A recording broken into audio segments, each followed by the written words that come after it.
this particular issue is a bit worrisome to know that 40 polling units with over about 10,000 persons will not be participating in the vote. This also buttresses the issue, the challenge of insecurity, particularly in Imo State and, of course, in Bayelsa State. But put all of this together and then you ask yourself, why is this information coming out now? Is it that the security agents could not do anything to ensure that is disenfranchising over 10,000 persons, you know? Is it that the security agents didn't notice this before now? Was INEC aware? What was done to ensure that the people can actually come out to vote? We know what most states have been like in recent time.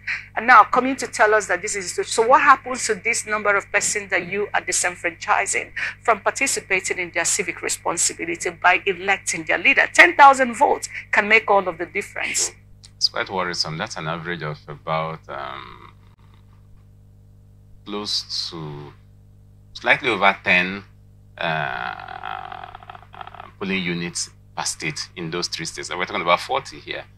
That's worrisome. But again, like you said, majority is in Imo State. Yes, the majority of them in Imo State, understandably. None in Kogi. Just I think Bayelsa. 38 in Imo and then 2 in Bayelsa. Yeah. I mean, it's not surprising at all, given the current realities in Nigeria, the almost near total breakdown of law and order in some parts of Imo State.